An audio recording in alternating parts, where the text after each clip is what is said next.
जापानी लोगों के पास एक ऐसा शब्द है जिसका अंग्रेजी में अनुवाद करना मुश्किल है। माँ, इसका मतलब है चीजों के बीच का स्थान, वो खाली जगह जो बाकी सब चीजों को और खूबसूरत बना देती है। जहाँ पश्चिमी संस्कृति खालीपन को बुरा मानती है, वहीं जापानी दर्शन इसे अच्छा और महत्वपूर्ण मानता है। 1000 साल से भी ज्यादा समय से जापानी संस्कृति ने सादगी को अपने जीवन का एक बड़ा हिस्सा बना लिया है। शांतिपूर्ण ज़ेन गार्डन से लेकर शांत चाय समारोह तक, ये विचार हमें शांति पाने में मदद कर सकते हैं। आज हम सादगीपूर्ण जीवन जीने के 3 जापानी विचारों के बारे में जानेंगे। पुराने जापान में सेनो रिक्यू नाम के एक चाय मास्टर ने लोगों के चाय समारोह के तरीके को बदल दिया।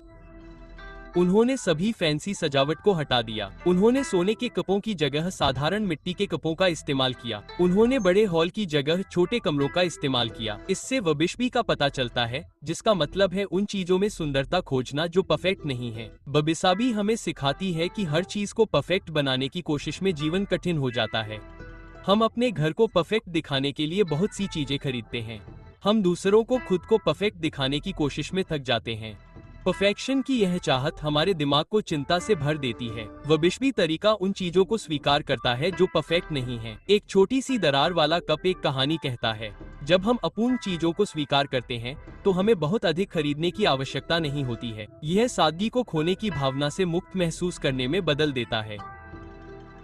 यामाशिता हिदेओ नामक एक महिला ने ज़ेन शिक्षाओं का उपयोग करके दानशारी नामक एक विचार बनाया।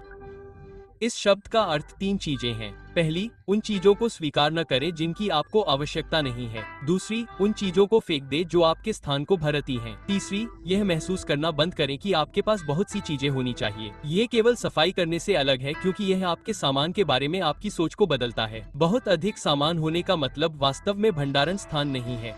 ये चीजों से जुड़ी हमारी भावनाओं और यादों के बारे में है। देनशोई आपके पास मौजूद हर चीज के बारे में एक सरल प्रश्न पूछता है। क्या यह मेरे जीवन में अभी, आज मदद करता है? कल नहीं, शायद कल, अभी। यह प्रश्न आपको उन चीजों को रखने के लिए बहाने बनाना बंद करने में मदद करता है जिनका आप उपयोग नहीं करते हैं। ब्रश के साथ जापानी लेखन इस विचार को अच्छी तरह से दर्शाता है। प्रत्येक स्ट्रोक को सावधानी से किया जाना चाहिए। कलाकार को शुरू करने से पहले ठीक से पता होता है कि क्या चाहिए। आप विचारों और भावनाओं के लिए दानशारी का भी उपयोग कर सकते हैं। हम अतीत की नाराजगी को अपने अंदर समेटे रहते हैं और उन चीजों के बारे में चिंता करते हैं जो शायद कभी होंगी ही नहीं। इन विचारों को वैसे ही जाने दे जैसे आप पुरानी चीजों को छोड़ देते हैं। माँ सिर्फ खालीपन नहीं है, यह एक शक्तिशाली जगह है जो अपने आसपास की हर चीज को बेहतर बनाती है। पारंपरिक जापानी घरों में ये साफ दिखता है। कमरे हर जगह फर्नीचर से भरे नहीं होते। बड़ी खुली जगहें रोशनी और छाया अंदर आने देती हैं।